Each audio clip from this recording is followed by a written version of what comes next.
Bueno, la idea es hablar un poco de los aspectos prácticos del intercambio telegráfico y de cuando nos llega un cliente con un tema laboral, qué es lo que nosotros hacemos. Que generalmente lo más importante cuando vamos a encarar un tema laboral es la entrevista previa con el cliente. Está buenísimo preguntarle todos los datos relativos a la relación laboral, a cuánto tiempo, o sea, medio armarse como una fichita, ¿no? Que haga a la relación. O sea, tenemos para preguntarle todo lo que hace al aspecto de la relación laboral, el horario, qué días trabajaba, si hacía horas extras, hacerle como un interrogatorio importante para nosotros tener todos los datos y poder volcar en el intercambio telegráfico todos estos datos. Bueno, acá vamos con algunas publicidades del instituto. Tenemos Facebook y tenemos Instagram, así que si nos quieren seguir, ahí estamos. Y siempre los abogados laboralistas decimos que el juicio laboral comienza con el intercambio telegráfico. Ahí es donde nosotros tenemos que poner todas las pilas para centrar el reclamo de nuestros clientes. Porque si nos olvidamos de algo, eso puede perjudicar en el reclamo posterior. Por eso, a eso iba con tener la picardía de hacer un buen interrogatorio cuando nos llega el cliente. ¿Cómo nosotros vamos a comunicarnos con el empleador, ¿no? Y para que el costo sea gratuito para los trabajadores. El telegrama laboral se instituyó mediante la ley 27389. Es un telegrama gratuito para el trabajador. Siempre va a poder cursar todo tipo de comunicaciones con el empleador. El empleador está obligado a recibir las comunicaciones que el trabajador le envíe. Todas tienen que ver con la relación de trabajo, ¿sí? Y el empleador a su vez está obligado a recibirlas, ¿sí? En caso también de que no pueda enviarlas el trabajador por encontrarse con algún tipo de discapacidad o no puede movilizarse, en muchos casos la jurisprudencia ha admitido que las comunicaciones las puede enviar la mujer o la concubina o la conviviente, ¿no? No hay ningún inconveniente también en que este tipo de comunicaciones las curse en caso de que el trabajador no lo pueda hacer. Solo se podrán utilizar los servicios para estos casos. Por el trabajador, para cualquier comunicación dirigida al empleador que deba efectuar dentro de su relación de trabajo. Y el dependiente o la asociación sindical que lo represente también puede enviar estas comunicaciones. En este caso, por ejemplo, para dar cumplimiento, si nosotros tenemos una comunicación de falta de registración, nosotros lo vamos a hacer a través del telegrama, y la ley nos marca que dentro de las 24 horas nosotros tenemos que mandarle la comunicación a la FIP. O sea que también el trabajador dependiente, la asociación sindical que lo represente, podrá enviar a la FIP este requerimiento. Las cruzadas por los trabajadores a las aseguradoras de riesgo del trabajo. Por ejemplo, en caso de que el trabajador haya tenido un siniestro y el empleador no haga la denuncia del accidente, bueno, el trabajador le puede cruzar a la aseguradora todo tipo de comunicaciones, sea denunciando el mismo accidente, sea solicitando alguna prestación en especies que no lo haya realizado. El trabajador va a estar cubierto 100% con el beneficio de la gratuidad. Y también existe un servicio de telefonograma. Este servicio de telefonograma es por medio del teléfono. Estas comunicaciones pueden ser tanto de ausencias del dependiente, de enfermedad, de fallecimiento. Está previsto en el decreto 1028, y también hay un 0800, que es el que les puse acá en la filmina, para que pudieran recibirlo. O sea, esto funciona. Uno llama por teléfono, dicta al operador todos los datos, y él envía un telegrama al empleador. Eso también en la pandemia se usó bastante. ¿Qué tipos de envíos telegráficos existen? Tenemos los que envía el empleador y los que envía el trabajador. En el caso del empleador, siempre vamos a tener la carta documento. Esta es la carta documento. Para el empleador tiene un costo, claramente, y es el medio fehaciente por el cual le va a notificar vacaciones, sanciones disciplinarias, intimaciones, también le va a cursar el preaviso,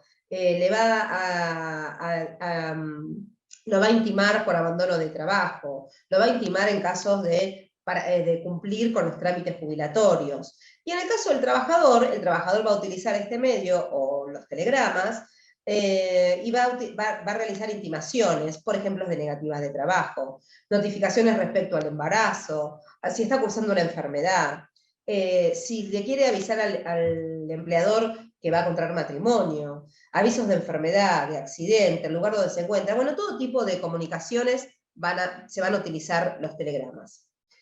Otro tema importante es el tiempo de intimación, o sea, yo, abogado, tengo que saber por cuánto tiempo voy a cursar una intimación, qué tiempo le voy a dar al empleador para que conteste las intimaciones que nosotros vamos a cursar.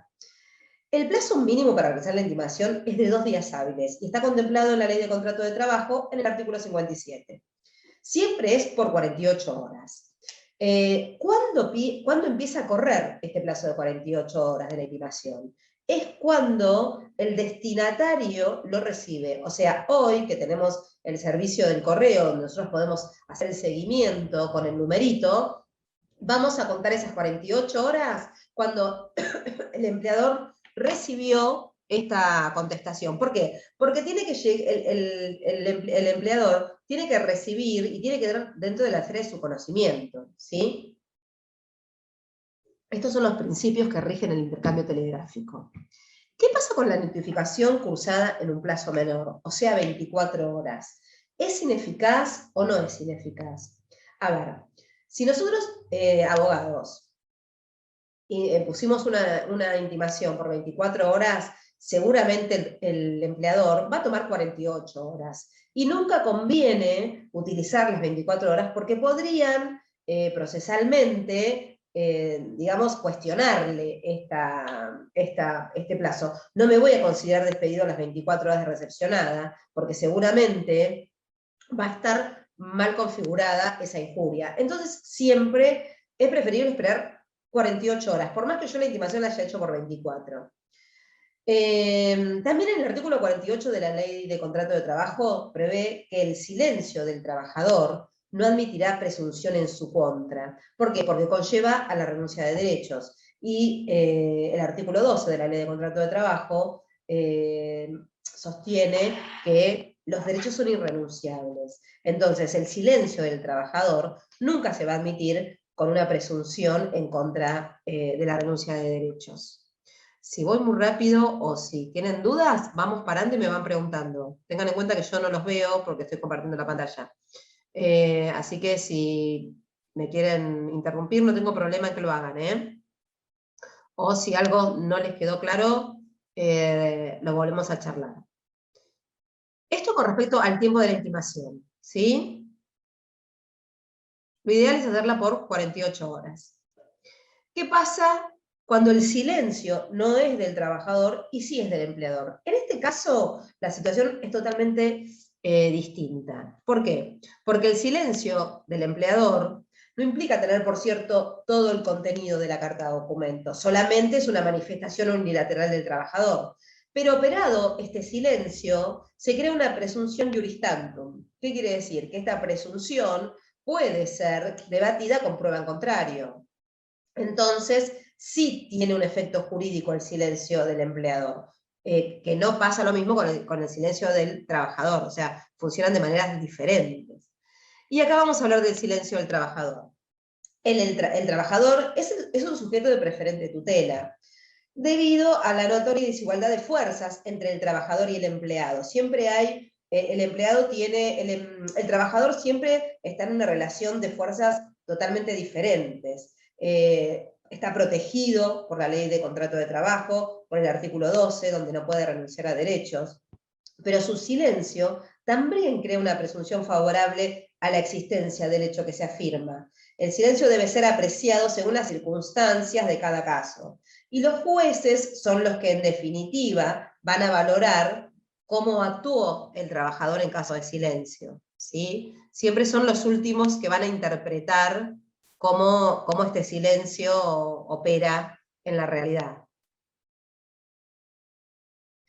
Vamos a pasar a la siguiente. ¿Cuáles son los principios que rigen este indicador? A ver, no me pasé.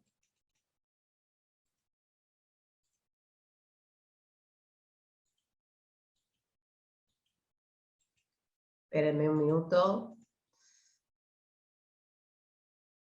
Estamos acá con el silencio. Los principios del intercambio telegráfico. ¿Qué principios rigen esta comunicación entre trabajador y empleador?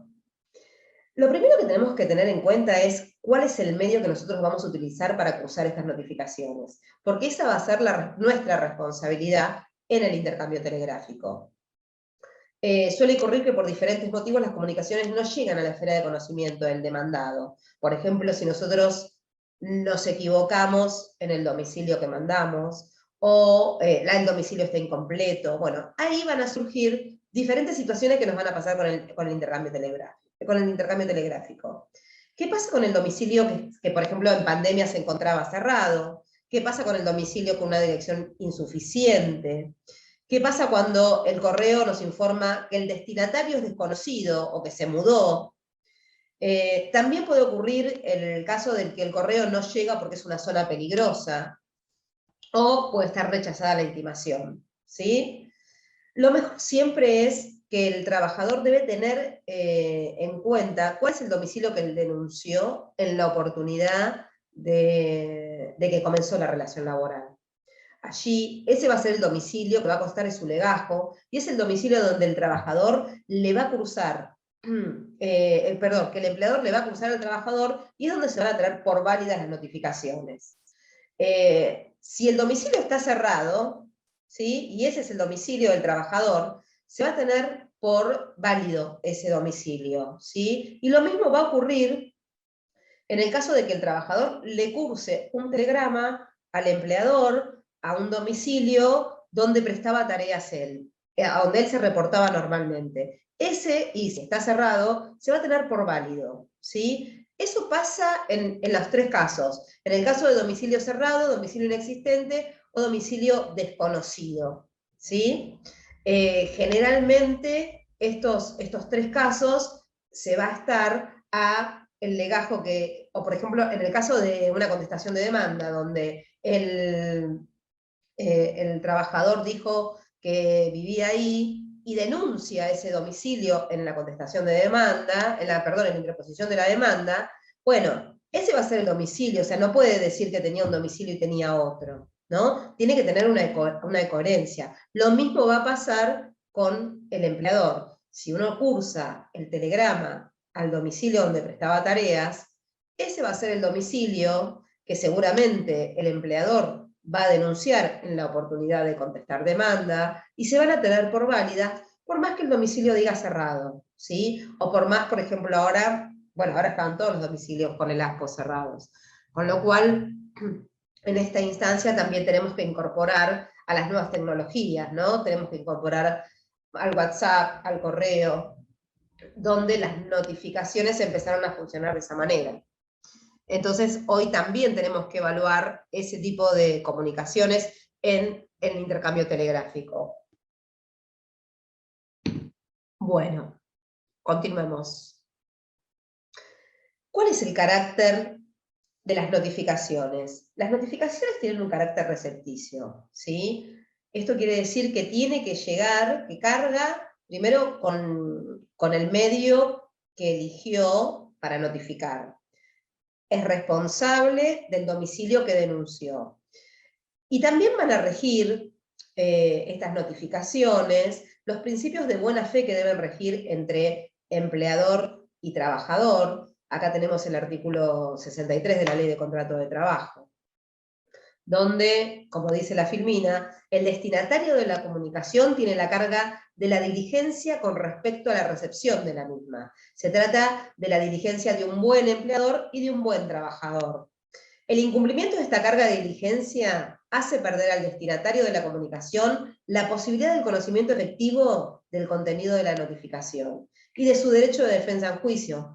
Por eso siempre es importante recepcionar las notificaciones, tanto por el trabajador o por el empleador, y poder contestarlas, porque no hay mejor manera de defenderse que esa. Y estas comunicaciones deben entrar dentro de la esfera del conocimiento del trabajador y del empleador. O sea, uno tiene que poder conocer cuál es la injuria en el caso del trabajador o la suspensión que nos puede impartir el empleador, ¿sí?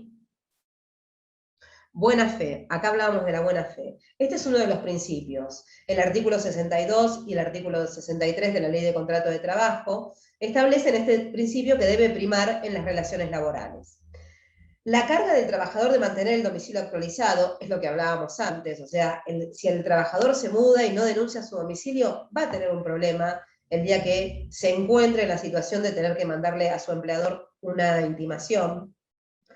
La obligación de recibir las notificaciones que se cursen, la notificación rehusada o domicilio cerrado o domicilio desconocido deberán considerarse como recibidas si son cursadas al lugar de prestación de tareas o al domicilio consignado por el trabajador. Y las rehusadas claramente se van a tener por válidas. Existe el deber de expresar con claridad cuál es la causal de despido, o cuál es la injuria, o cuál es la causa de la suspensión. Esto es muy importante, que ustedes se manejen con claridad en el momento de realizar la redacción del telegrama. Yo después les voy a mostrar algunos modelos que utilizamos normalmente para que ustedes vean que cuanto más claro es uno, más fácil es llevar el juicio adelante. Y también les va a servir para la demanda o para la contestación. Por eso hablamos de que el intercambio telegráfico es la base fundamental del reclamo de este tipo de juicios. Siempre la ley de contrato de trabajo va a estar a la subsistencia del vínculo laboral. No guardar silencio frente a los reclamos de la otra parte, la posibilidad de enmendar errores, o sea, me equivoqué y puse que la negativa se produjo el 5 y se produjo el 4. Bueno, puedo mandar otro telegrama inmediatamente después para informar que no era ese día y que era otro. No hay ningún problema. Y también está bueno no aplicar criterios discriminatorios, ¿no? Ni por una parte ni por la otra. Intimaciones previas a la extinción. Si se produce una negativa de trabajo, hablemos por parte del trabajador, es importante siempre intimar previamente. Yo no me puedo considerar despedido si previamente no intimé al empleador por la injuria que estoy transitando, o por una suspensión, ¿sí? Si a mí me suspenden, yo voy a tener 30 días para impugnar esa suspensión, ¿sí? Es importante que ejerzan ese derecho.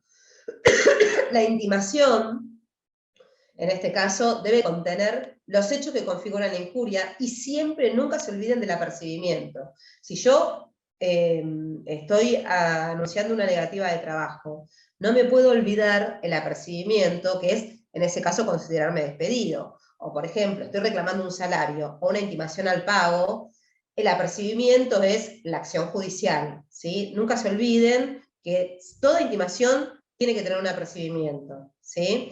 Y esta obligación es tanto para el trabajador como para el empleador, porque si no tengo apercibimiento, no puedo después ejecutar la acción. La intimación debe posibilitar la conservación del contrato y tiene por objeto que el empleador conteste, ya sea negando los hechos o explicar las causas o motivos por los cuales se los interpela. Este requerimiento, digamos, debe anunciar la conducta posterior, que es la injuria, ¿sí? Ahora, en los telegramas por ahí, esto es muy teórico, o es muy de libro, pero después cuando veamos los telegramas, ustedes van a ver ahí plasmado el requerimiento y el apercibimiento, con lo cual las palabras, bueno, digamos, tornan un poquito lo que viene después. ¿Qué es la injuria? El artículo 242 habla de injuria, que es un incumplimiento contractual. El trabajador tiene un contrato de trabajo con el empleador y tiene deberes y obligaciones que son recíprocas. Bueno, la injuria lo que viene digamos, a constituir es un incumplimiento de esa parte. Lo va a intimar al trabajador o al empleador a que cumpla con su contrato, ¿sí? ¿Y qué debe regir esta injuria? Tiene que tener, o estar regidos por un principio de causalidad, o sea, tiene que haber un nexo causal entre la relación directa y inmediata y en la transgresión o en la pena o en el apercibimiento.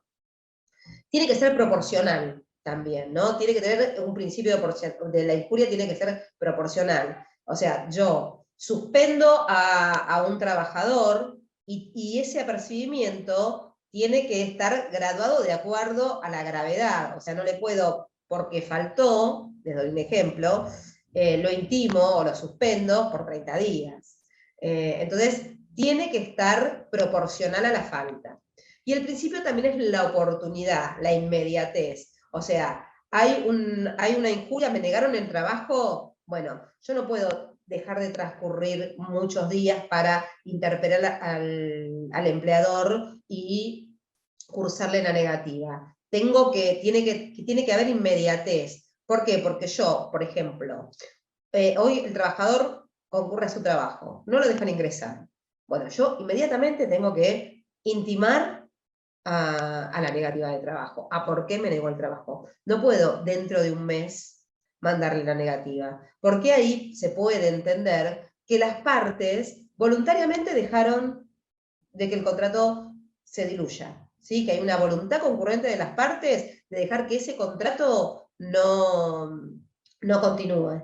Por eso hablo de la oportunidad. Lo mismo que una suspensión. Si a mí me suspenden, yo tengo 30 días para impugnar esa suspensión, ¿sí?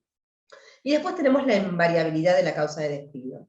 O sea, si yo en el telegrama intimo por negativa, después no puedo utilizar otra causal. Si puse muchas, por ejemplo, puedo tener una negativa, una falta de pago de salarios, una falsa registración, ahí tengo 3, ¿sí? Cualquiera de las 3 me va a servir para considerarme despedido. Lo que no puedo es intimar por una, ¿sí? Y después considerarme, cuando hago la demanda, poner otra. Eso también es importante. No puedo variar la causa del despido,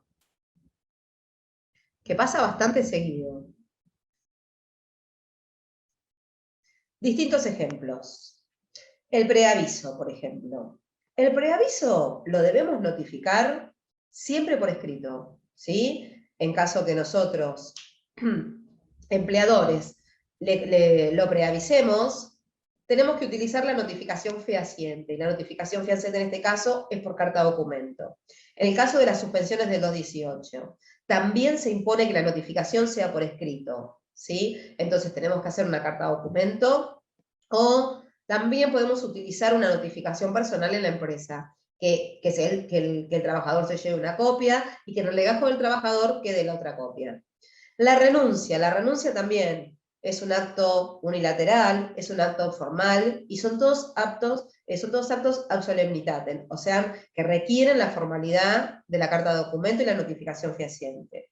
La denuncia de una deficiente relación laboral, ya sea parcial o total, las que están incluidas en la ley 24013, sea por falta de registración, por una registración deficiente, por un monto o una fecha de ingreso posterior o monto inferior.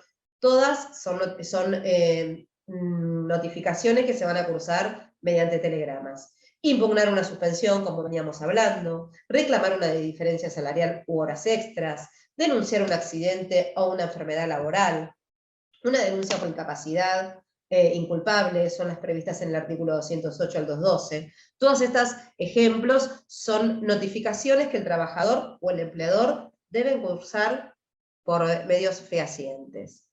Vamos al trabajo no registrado o deficientemente registrado. Está arreglado en la 24013 y en la 25323.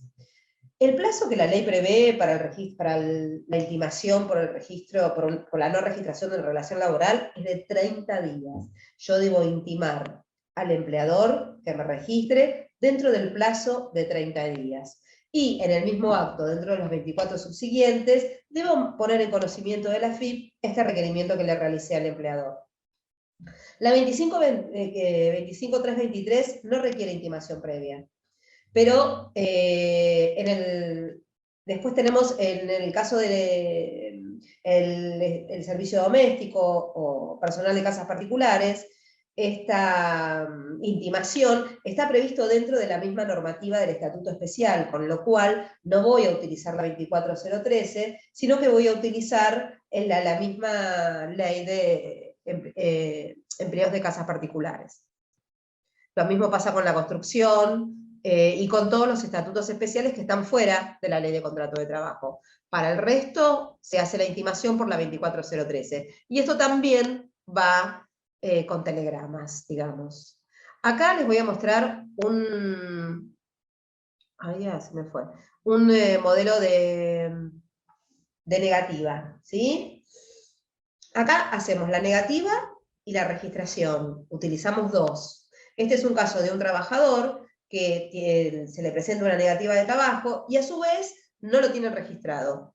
Y entonces acá va primero la parte de la negativa. Ante negativa verbal de trabajo, le podemos incluir la fecha, si la supiéramos.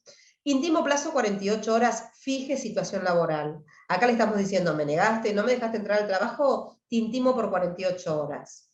También podemos utilizar que, si estuviera deficientemente registrado, nos exhiba los aportes previsionales retenidos y no aportados. Esto también es una injuria, ¿sí? Y acá viene el apercibimiento del que hablábamos. Todo ello bajo apercibimiento de considerarme gravemente injuriado y despedido por su exclusiva culpa.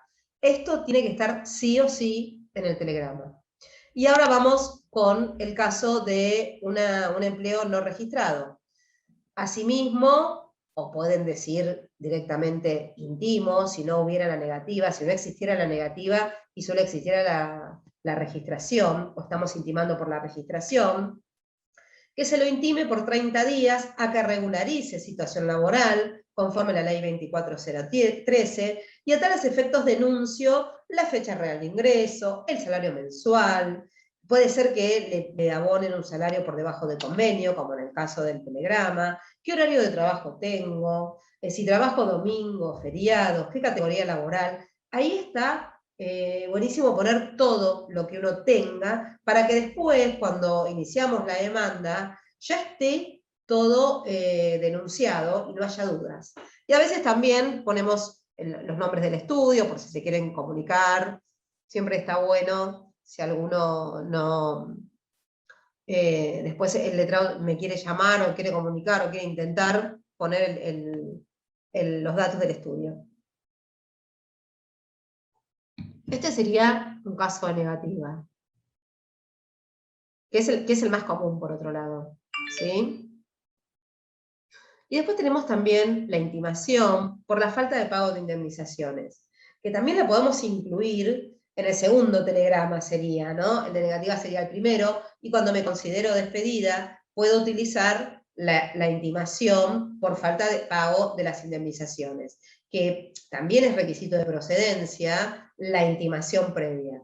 Requiere intimación obligatoria, se aplica al empleador que no paga las indemnizaciones por despido, y están fehacientemente intimado a ello y obligado al pago bajo apercibimiento de iniciar acciones administrativas o judiciales, ¿sí? En ese mismo telegrama, o en el segundo telegrama en el que me considero despedida, ahí también intimo por el artículo 2 de la 25323. A ver, no sé si lo puse. Acá, sí. En este telegrama podría ir esto. Este es un caso de silencio, ¿no? El trabajador mandó la negativa y el empleador no contestó. Atento a su silencio a mis dos intimaciones anteriores, en este caso se lo había intimado 2 veces, conforme telegrama número tal. Esto es lo que le hablo yo cuando digo tiene que estar todo en el telegrama. Si podemos poner el número del telegrama, que es ese sticker chiquitito que ponen en el telegrama, estaría buenísimo, poniendo la fecha, y tomando y la fecha del silencio que se produjo la negativa también, o sea, todos los datos que yo tenga para aportar, está buenísimo.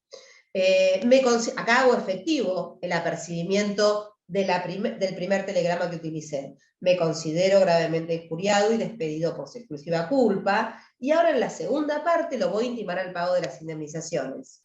Intimo plazo legal, abone acá tendría 5 días, pero bueno, esto nunca se cumple, abone las indemnizaciones por despido, sustitutiva de preaviso, vacaciones no gozadas, integración mes de despido, SAC proporcional, SAC sobre el preaviso, vacaciones e integración, y en el caso que hubiera multas, el 8 y el 15 de la 24013. Y acá le ponemos bajo apercibimiento de lo dispuesto en el artículo 2 de la 25323. O sea que cuanto más completa esté, más resguardados vamos a estar nosotros en el momento de la interposición de la demanda. ¿Sí? Y después tenemos la obligación de la entrega de los certificados de trabajo. Esta es una obligación que pesa sobre el empleador.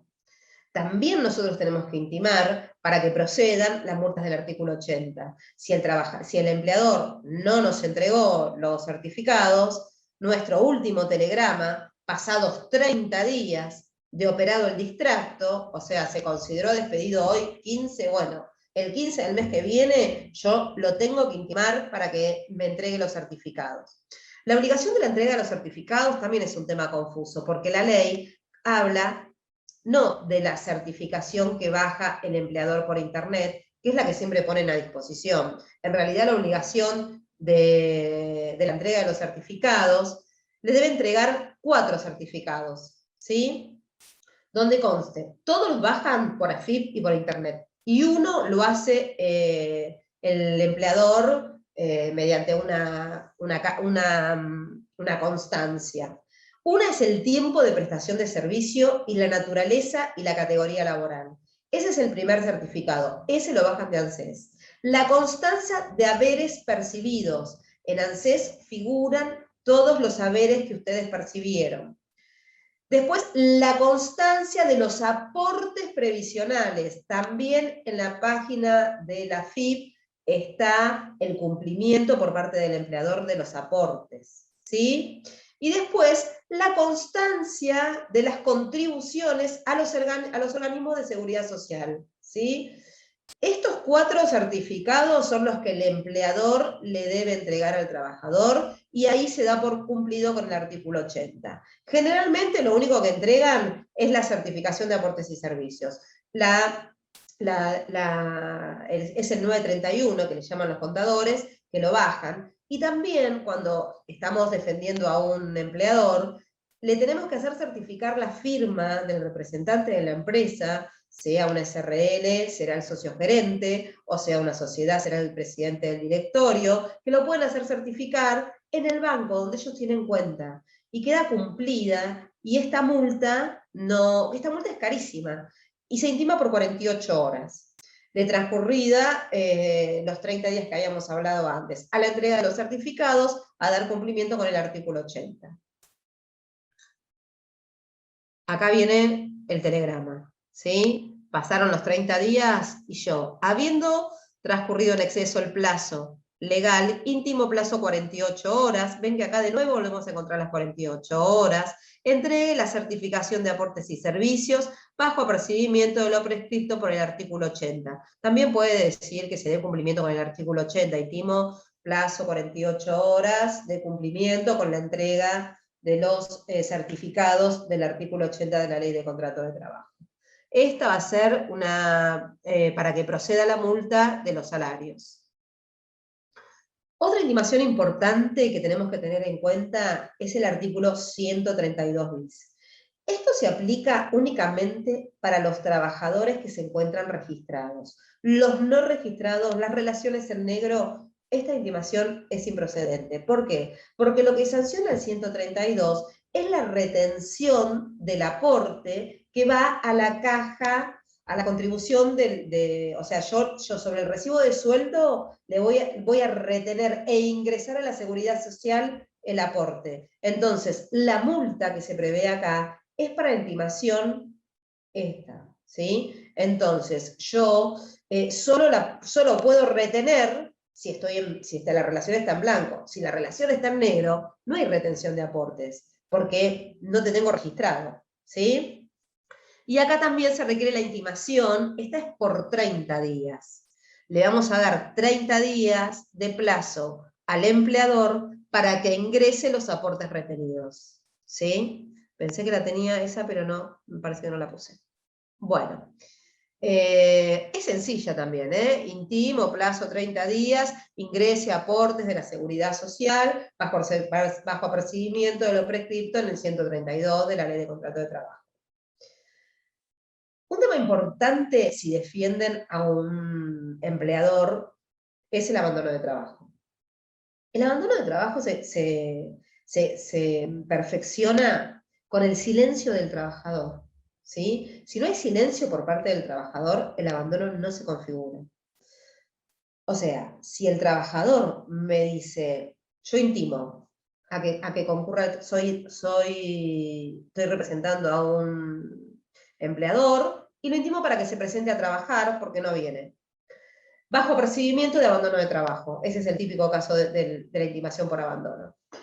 Si el trabajador me contesta, no pude ir porque me encuentro enfermo, pongo los certificados de los certificados médicos a su disposición, no se configura el abandono, ¿sí?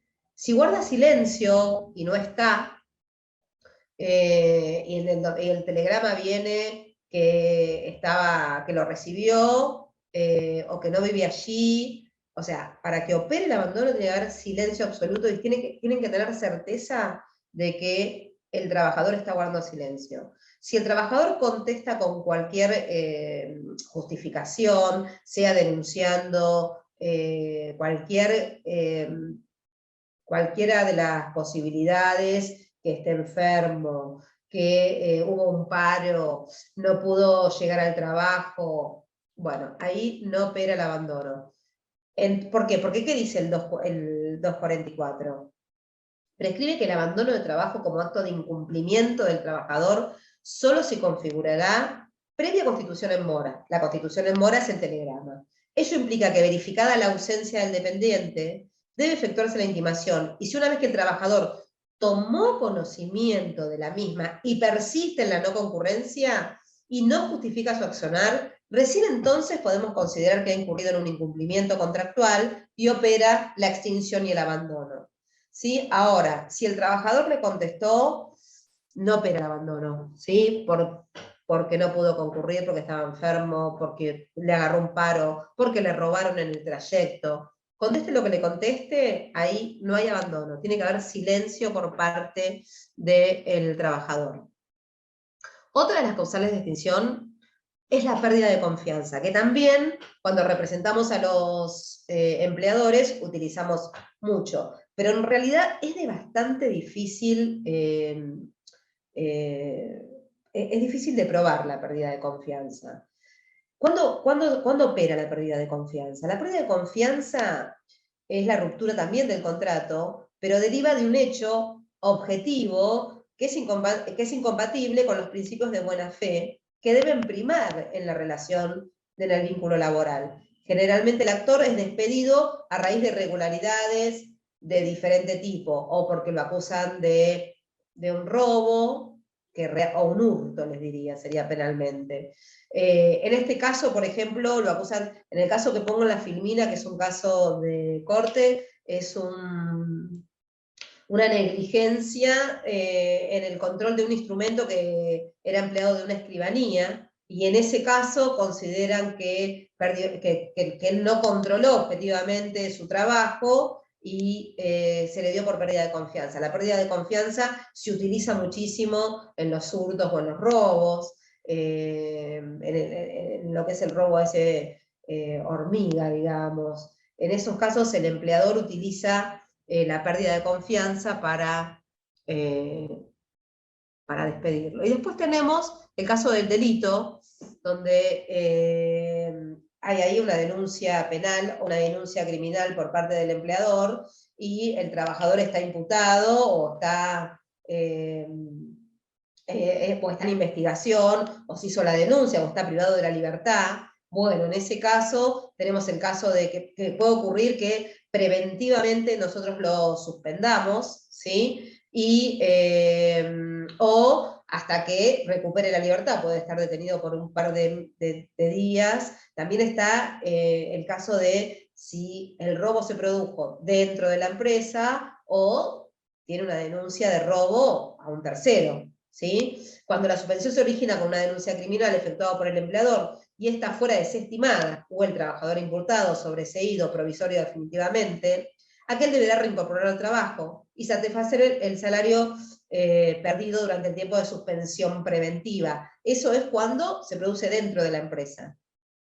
Y después está el caso de la negativa del empleador a la reincorporación, y ahí, bueno, va a pagar la indemnización por despido porque no está justificado, porque en realidad no tiene una sentencia condenatoria, ¿sí? Y si la suspensión se origina por una denuncia criminal efectuada por un tercero, o en un proceso promovido de oficio, donde se priva de libertad al trabajador, el empleador ahí no está obligado a pagar la remuneración por el tiempo que dure la suspensión de la relación, salvo que se tratare de un hecho relativo producido en ocasión del trabajo, ¿sí? O sea, una cosa es cuando el delito se le endilga dentro del establecimiento, y otra es cuando se le endilga fuera. En el caso de que se le endilgue dentro del establecimiento y después no se pueda comprobar, bueno, ahí el empleador va a tener que pagar los salarios de suspensión, y si se produce la negativa, la indemnización. En cambio, si es de oficio, o lo denuncia cualquier otra persona, ahí el empleador no está obligado a pagar los salarios durante la suspensión, ¿sí?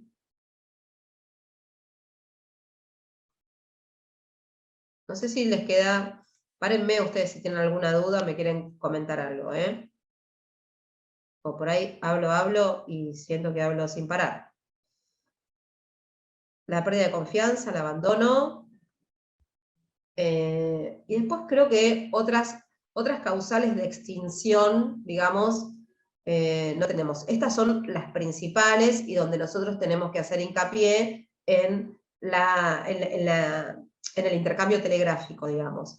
Y también después podemos hablar un poco de los temas de los mensajes por WhatsApp, por ejemplo, las notificaciones por WhatsApp, las por telegrama. ¿Qué ocurre? Porque hoy ese tipo de comunicaciones, la verdad que se dan diariamente, ¿sí? Tanto en las redes, imputándose algún tipo de conducta al trabajador. En ese caso lo que tenemos que focalizarnos es en cómo vamos a probar, independientemente que nosotros acompañemos o las capturas de pantalla, o las copias de los telegramas, o las copias de los mails, o fotografías de Facebook. Bueno, todo eso tenemos que estar atentos en el momento que lo vamos a plasmar en la prueba. En la prueba que vamos a ofrecer cuando hagamos la contestación de demanda o iniciemos la contestación.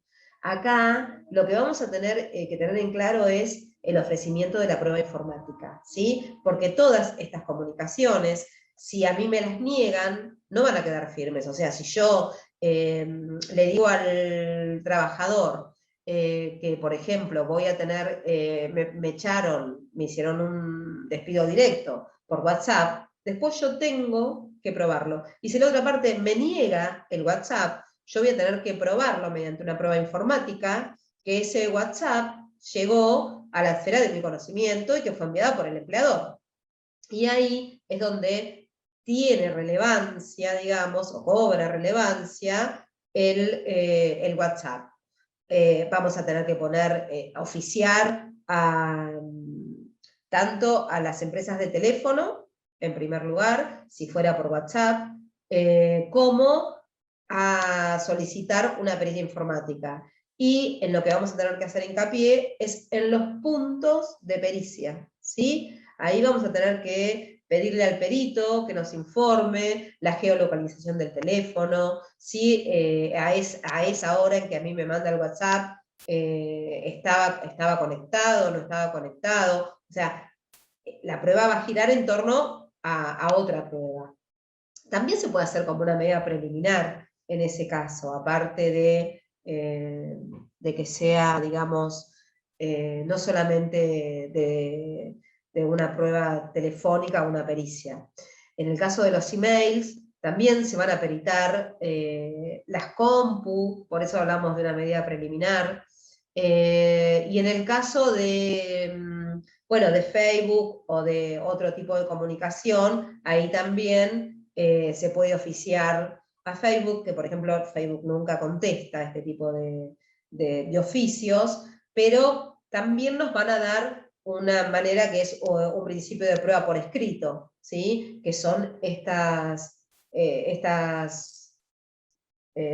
conversaciones o notificaciones. También muchas veces en los WhatsApp se copian y se pegan. A mí me han mandado, por ejemplo, en la misma contestación, en la misma iniciación de la demanda o contestación, el horario, porque si uno pega la conversación de WhatsApp y la pone en un Word, le aparece el horario, todo. Entonces también ahí están este tipo de comunicaciones.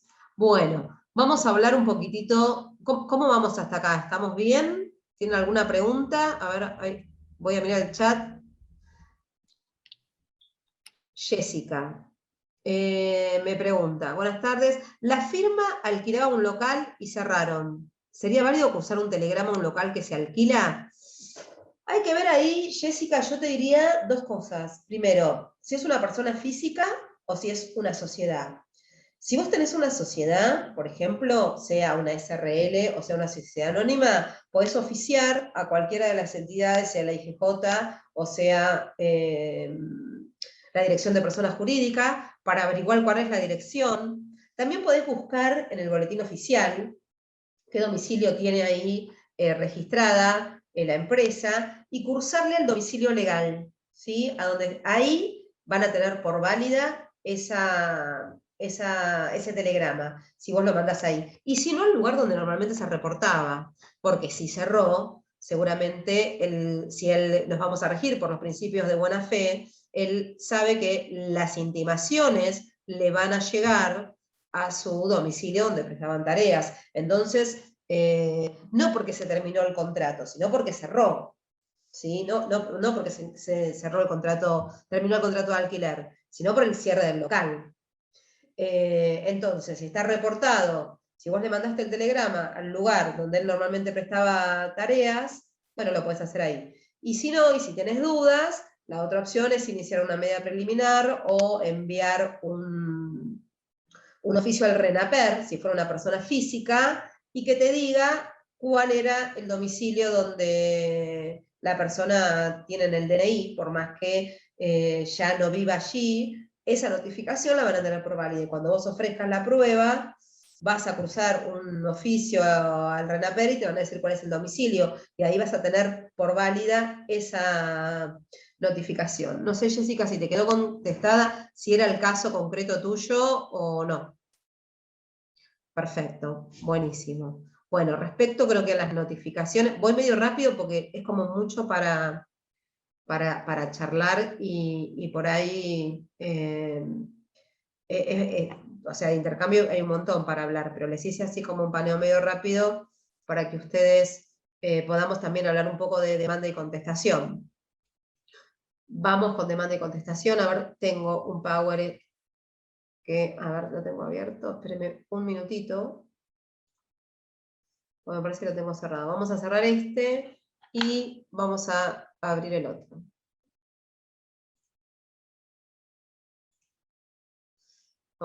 Ustedes me dicen si... A ver, Mabel, ahí me quiere hacer una pregunta.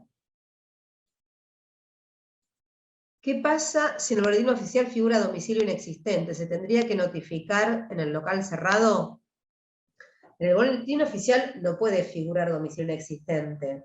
Por ahí no figura la empresa, ¿sí? Vos la buscás en el boletín oficial y no la encontrás, pero domicilio inexistente no, porque todas las sociedades tienen un domicilio legal constituido. Cuando armaron la empresa, tuvieron que denunciar en el contrato un domicilio social. Ese domicilio es el que se va a tener por válido en las notificaciones.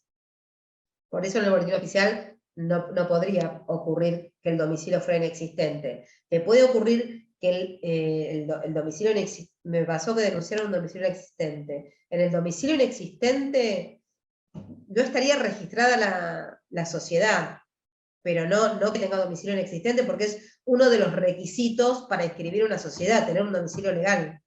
No existiría esa opción de domicilio inexistente. No estaría registrada, no sería una sociedad legalmente constituida. En ese caso tenés que ir contra las personas físicas, y ahí tenés el RENAPER, ¿sí? Si vos averiguás el domicilio por el RENAPER, y ahí, aunque el telegrama te venga con domicilio inexistente, domicilio cerrado, domicilio desconocido, bueno, es el que está denunciado y es donde se va a cruzar el telegrama y donde se van a tener por válida las notificaciones, ¿sí? No sé si te contesté, Mabel. Perfecto. Bueno, vamos a ver si hablamos un poquitito de demanda y contestación, que son los requisitos que uno va a tener que tener para cuando contestamos una demanda o para cuando hacemos la demanda, ¿sí? Bueno, la demanda, a ver, ahí va. El procedimiento, bueno, ahora este Power ya está viejo, en realidad tendría que haber también puesto la otra ley de procedimiento, que es la nueva ley que todavía no está en vigencia, pero bueno, tenemos ahora un híbrido, no tenemos tenemos en vigencia, no tenemos tampoco la 11653. Y tampoco tenemos la nueva, o sea que no tenemos nada, por el momento estamos en un híbrido, pero bueno, los tribunales laborales se van a seguir rigiendo por la 11653, por lo menos hasta el momento. Esta ley de procedimiento también consagra tres principios: el principio de concentración, el principio de inmediatez, la instancia única en juicio oral y público y la instancia recursiva limitada. ¿Qué quiere decir esto? Que toda la prueba se va a producir en la vista de causa, excepto la prueba informativa y la pericial. Toda la prueba se va a producir en la vista de causa. ¿Esto qué hace? A que esté en ese acto de la vista toda la prueba concentrada, ya esté producida la prueba informativa, esté producida la prueba pericial, y solo va a restar la prueba de testigos. Eso habla con la inmediatez, o sea, los jueces tienen allí mismo la declaración del testigo, no es como en Capital, que es escrita. Entonces el juez no tiene la inmediatez con el testigo. Acá los jueces los interrogan libremente. Y es oral y público porque todos pueden presenciar cualquier vista. Y la instancia recursiva es limitada porque no todo llega a la corte y no todo no todo puede ser casado en este caso, ¿sí? Bueno, acá tenemos los requisitos del sorteo, estas que son los formularios que hoy ya no existen más, hoy se inicia todo por token, calculamos que todo esto es el formulario digital hoy, ya no es el Inforrec que era antes. Todo es lo mismo, no tenemos más sobre tampoco, la demanda se plasma directamente en el token, así que bueno, hoy cargamos todo esto mismo, pero por medios digitales. Lo importante es esto: ¿qué debe contener la demanda? Y cuando nosotros vamos a hacer la demanda, ¿qué tenemos que tener como requisitos fundamentales? ¿Sí? Tiene que estar el nombre, el domicilio real, la edad, en el caso de que hacemos la demanda, la nacionalidad, el estado civil, la profesión, todos los datos del trabajador, ¿sí? Y del demandado, con poner el nombre y el apellido, ya está. Hoy tenemos también el tema de los quit que nos pide el sistema. Pero bueno, lo más importante también es la designación precisa de cada uno de los conceptos que se le imputan, los hechos, la descripción de los hechos es muy importante, que el basamento de los hechos van a estar en el intercambio telegráfico, por eso esto tiene mucho que ver. En esto deben de prestar mucha atención y deben tratar de poner todos los hechos, no olvidarse de ninguno. El derecho que uno está interpelando, la liquidación, la mención de los medios de prueba, de que intenta valerse para demostrar sus afirmaciones y presentar la documental, también es cuando uno inicia, o los lugares, si no fueran en papel y estuvieran en poder de un tercero, donde se ubican, y la petición en términos claros y positivos. El sumario, que también hoy va, en digital, pero va, donde ponemos al actor, al demandado, la materia, el monto, la documentación, las copias, los datos del letrado que interviene, ¿sí? El nombre, el apellido, el carácter, si es apoderado o si es patrocinante, el tomo, el folio, el quit, el mail. Hoy es importante el mail y el teléfono. El teléfono la van a tener para la audiencia del artículo 25, hoy la mayoría se hacen por los mails, por WhatsApp. Y el mail, si lo hacen por Microsoft Teams, los tribunales hoy utilizan el Microsoft Teams y le van a mandar los links a esos mails. Los datos de la carátula del juicio, el domicilio constituido y electrónico. Bueno, ahí tienen una presentación de algún juicio que yo he intervenido. ¿Sí?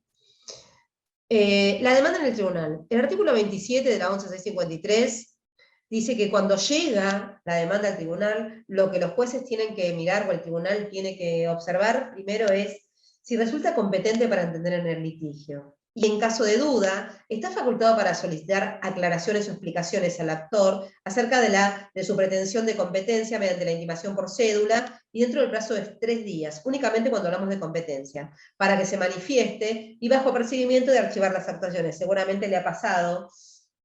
Generalmente si iniciamos un accidente de trabajo, el tema de la competencia está bastante complicado. Entonces, en más de una oportunidad hoy los tribunales están solicitando que explique o aclare o enderece respecto de la competencia. También deberán examinar si la demanda adolece de algún defecto o omisión, algo que nos olvidamos. Y en caso de ser así, intimar al presentante a que lo subsane, otorgándole para ello también el plazo de 3 días bajo procedimiento de archivo. Esto cuando nos olvidamos de algo, y bueno, el tribunal tiene la facultad de hacer esta intimación. Inmediatamente después de cumplido con este paso, está todo ok, o que realmente no tenemos ningún problema con la competencia y no tenemos ningún problema con la demanda está perfectamente bien confeccionada, el tribunal ordenará el traslado de la demanda conforme al artículo 28 y citará y emplazará al demandado para que dentro del plazo de 10 días conteste la demanda y si no la contesta en ese plazo se lo declarará rebelde. También este plazo se puede ampliar un día cada 200 kilómetros. ¿Sí?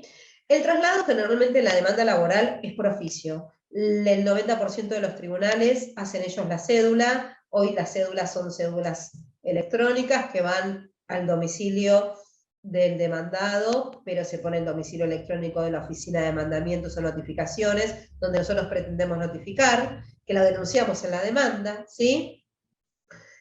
Las copias, esto es lo que dice la 11653, pero bueno, hoy las copias saben que no van con copias y que todo lo pueden ver a través de la mesa virtual, así que el demandado cuando le llegue la notificación, generalmente se le otorga un plazo mayor, a veces de 3 y a veces de 5, para que pueda mirar las copias de la demanda y de la documentación. ¿Qué efectos tiene la notificación de la demanda? El efecto de la notificación de la demanda es que cierra la posibilidad del actor de ampliar o modificar su pretensión, ¿sí? Esto es cuando nosotros ya notificamos la demanda. Si nosotros no notificamos la demanda, todavía la podemos ampliar, pero lo que tenemos que tener en cuenta es que si se trata de una demanda laboral, el juzgado va a hacer la demanda, ¿no? Si nosotros iniciamos una civil, la notificación o la carga de notificar está en cabeza nuestra. En este caso, en los casos de demandas laborales, la notificación es de oficio. Entonces, cuando nosotros iniciamos y está todo bien, va a salir la cédula automáticamente. Entonces ahí se nos cierra la posibilidad de ampliar la demanda. Coloca al demandado con el cargo procesal de comparecer a derecho y contestar la demanda. Puede también implicar también la constitución en mora para el deudor. Por ejemplo, en el caso de que tengamos que hacer algún tipo de notificación, también lo podemos constituir en mora con respecto a la notificación de la demanda. Por ejemplo, en muchos casos, en una época se usaba constituirlo, por ejemplo, en documentación en poder de ellos, que el trabajador no tiene acceso, entonces, bueno, se utilizaba la demanda en algún punto donde se lo intime a que presente determinada documentación, por ejemplo, en la época que se usaban las tarjetas reloj de entrada y de salida, se lo intimaba para que los presente la oportunidad de contestar la demanda. Puede generar también, vencido el plazo de los 10 días, la declaración de rebeldía. Estos son los efectos que tiene la notificación de la demanda y son los efectos más importantes. ¿Qué pasa ahora con la contestación de la demanda? La contestación de la demanda es el acto procesal por medio del cual el requerido, también ejercido su derecho de actuar ante la justicia, ejercita su oposición o defensa y también tiene la oportunidad de oponer excepciones. O sea que cuando nosotros estamos contestando una demanda, en esa oportunidad vamos a tener la oportunidad de negar los hechos, de alegar a favor de nuestros clientes, de oponer excepciones, sea de incompetencia, sea de legitimación, sea todas de prescripción, todas las defensas las vamos a tener que oponer en la oportunidad de contestar la demanda. El artículo 29 establece que la contestación debe contener los requisitos del artículo 26 y el 34 las posiciones. O sea que vamos a tener las mismas cargas que tenemos para contestar la demanda. Tendrá también, bueno, son los mismos requisitos, ¿no? No sé si quieren los leemos, pero son los mismos. Debe estar encabezada, individualizar, el presentante, si es persona jurídica, debe acompañar el poder, si fuéramos apoderados, o el quid, los datos del letrado que interviene, el mail, la representación, domicilio constituido y electrónico, carátula y número del expediente. Acá vamos a tener que hacer el reconocimiento o negativa de cada uno de los hechos. No se olviden que es muy importante la negativa. Y después tenemos que hacer el reconocimiento o desconocimiento, tanto de documental como de hechos, ¿sí? Vamos a reconocer o desconocer la recepción de los telegramas. Esto es bajo percibimiento de que si no los desconocimos cuando contestamos demanda, se van a tener por reconocidos. Los hechos en que se funda la defensa, el derecho, la individualización de todas las medidas probatorias, esto es lo mismo que la demanda. La contestación debe presentarse en la mesa de entradas. Hoy sabemos que todo esto es digital. Así que lo hacemos mediante las presentaciones electrónicas. ¿Qué pasa si no contestamos la demanda? Bueno, si no contestamos la demanda, el demandado puede incurrir en lo que se llama rebeldía, ¿sí? Cuando no contesta dentro de los 10 días. Y se decreta su rebeldía. La rebeldía debe ser notificada por cédula al domicilio del demandado y todas las resoluciones posteriores a ella se tendrán por notificadas en los estrados del juzgado. La declaración de rebeldía a pedido de la parte podrá solicitar las medidas precautorias que fueran necesarias para asegurar el objeto del juicio. De todas maneras, la rebeldía cesa en cualquier momento, o sea, decretada la rebeldía. Yo después puedo presentarme con posterioridad tranquilamente a tomar la intervención. Lo que no puedo es ofrecer prueba, ¿sí? Pero voy a poder estar y controlar la prueba, ¿sí? Y después tenemos el traslado de la contestación a la parte actora. Una vez contestada la demanda, se da traslado al actor por cédula, con copias del escrito. Hoy todo esto es electrónico. Y también tenemos 5 días para contestar este traslado y para contestar las excepciones que podrían haber sido introducidas por el demandado, ¿sí? Y nosotros ahí también vamos a negar o desconocer la autenticidad de la documental que la parte demandada acompañó a su contestación. ¿Qué tipo de excepciones voy a poder interponer? La de incompetencia, la de falta de capacidad de las partes o de personería, la litispendencia, la cosa juzgada y la prescripción. Son las mismas que tenemos en el Código de Procedimiento para las cuestiones civiles. La incompetencia, bueno, es si inicié en un juzgado que no es competente. La capacidad tiene que ver con que demandé a una persona que no es la que estaba unida al vínculo laboral. La litispendencia es en el caso de que hubiera un juicio duplicado. La cosa juzgada es en el caso de que ya hubiera un juicio igual por el mismo objeto. Y la de prescripción es cuando yo interpuse un reclamo que estaba prescripto. O sea, se me pasaron los 2 años desde la fecha del despido, bueno, ahí puedo poner la excepción de prescripción. O hubiera habido una actuación también administrativa en el Ministerio de Trabajo, y si hubiera abonado un concepto que ya hubiera estado abonado en el Ministerio, también puedo poner la excepción de prescripción. Entonces, de acuerdo a lo establecido en el artículo 25, una vez iniciada la demanda, se podrá intentar, el tribunal tiene la potestad de facultar de fijar una audiencia de conciliación, ¿sí? Que el apercibimiento que establece la ley es de 10 ius, generalmente hoy por hoy no se aplica, y con pandemia se aplica menos, así que no, el apercibimiento generalmente no se aplica, fija la audiencia de conciliación, el tribunal va a intentar a ver si las partes llegan a algún tipo de acuerdo, si llegan a un acuerdo, dentro de los 5 días el tribunal se pronuncia homologando o no el acuerdo, podemos pedir, si andamos por la demandada, la exhibición del pago de la tasa, hay tribunales que lo hacen y hay tribunales que no. Y homologado el acuerdo, se dicta una sentencia, que es la sentencia homologatoria, y que produce los efectos de cosa juzgada. Si esto no ocurriere, no hubiera conciliación, se va a abrir la prueba y vamos a producir toda la prueba. Pero básicamente estos son los puntos que ustedes tienen que tener en cuenta para contestar una demanda o para iniciar la demanda. Es todo bastante sencillo, no tiene demasiada complicación estos puntos, ¿sí? Acá tenemos una pregunta. En la actualidad, ¿cómo funciona el sobre con las posiciones para la confesional? Mira, Alejandro, acá en este caso, lo que la mayoría hacemos es hacer 1 o 2 preguntas dentro del ofrecimiento de prueba, porque ustedes saben que las posiciones, si no las contestamos en el momento, después no las podemos producir. Entonces, en donde dice posiciones, pones, para que jure como es cierto, que ingresó el 17 de junio del 2020. Y después se reservan el derecho de ampliar y en la oportunidad de producir la prueba oral amplían por más preguntas. También pueden poner todo el pliego, pero bueno, ahí la contraparte las está viendo, con lo cual no sé si está bueno. Yo generalmente pongo 1 o 2 y me reservo el derecho de ampliar. ¿Sí? Sí, Pablo, habías levantado la mano. Hola, ¿qué tal? Buenas tardes. No sé si se me Buenas escucha. tardes. Sí, ¿Qué tal? perfecto. La hago así oralmente la pregunta porque estoy con el celular y me No cuesta hay problema. escribir. Dentro de las excepciones, una era la falta de personería, ¿no? Sí, la De falta la de representación. personería.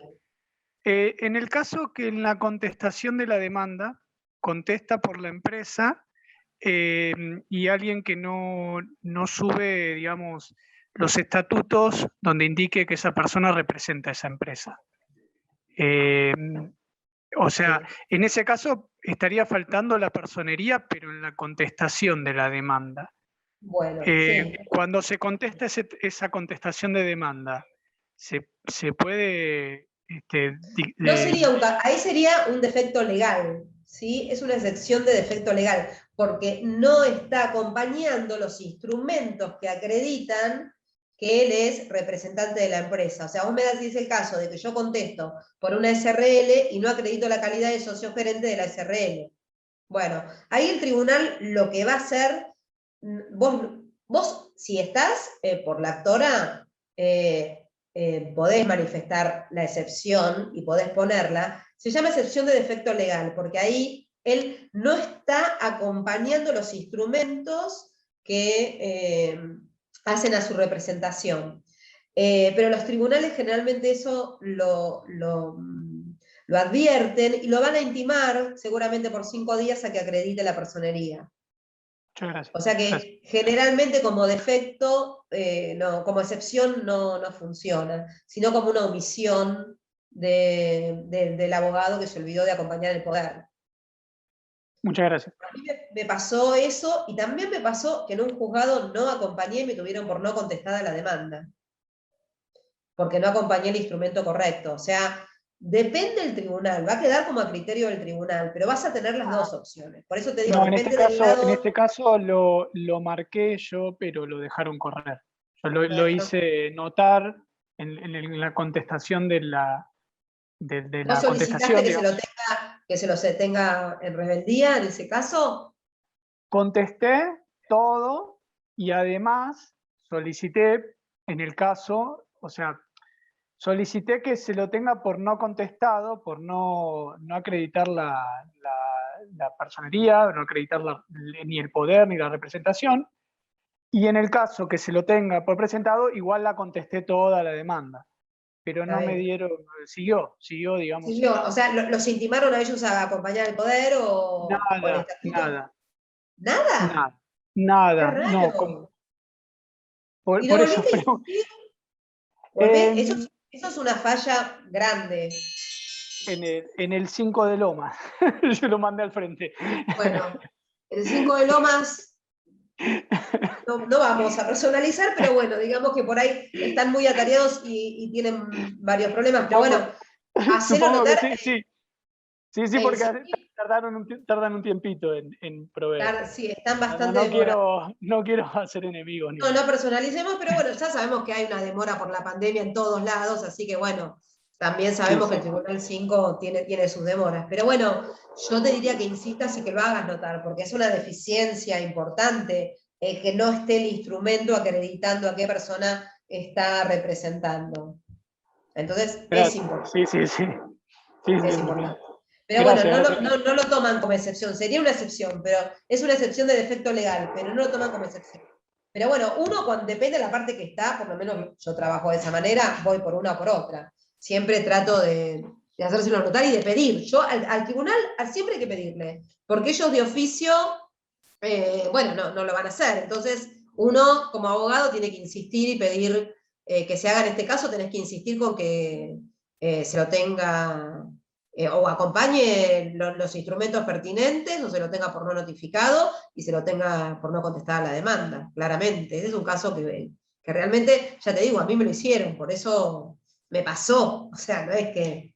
Pero en Capital me pasó, ¿eh? Capital son un poquito más estrictos. Alejandro me Uy, pregunta, uy, sí. me olvidé que estaban grabando, si no ni decía, ni decía el tribunal. Ya veo que ahora la próxima que No, no vaya, pasa nada, van a no, decir, no te pasa vi en un nada. video ahí. No pasa nada, No, bueno, olvídate. no. Bueno, No, disculpe. pero insistí que el tribunal te va a hacer lugar, seguramente, se van a dar cuenta. Lo que pasa es, bueno, están como con Sí, muchos... sí, están tardando un cachito. Pero debe ser por eso, seguro. Dale. Si no, le decimos a los chicos del colegio que editen alguna parte y listo. Bueno, Alejandro me preguntaba, en la ratificación del acuerdo por parte del actor, ¿es por telegrama o por carta documento? ¿La ratificación de un acuerdo, me estás diciendo, Alejandro? La ratificación del acuerdo, si es judicial, o sea, si está presentado judicialmente, se va a ratificar, sí, me dice. Mira, a mí con la pandemia, en realidad todo cambia con la pandemia. A mí lo que me pasó fue que yo presenté un acuerdo homologatorio, o sea, solicité la homologación de un acuerdo, y en ese caso me pidieron que mande un escrito con firma hológrafa del trabajador ratificando el acuerdo.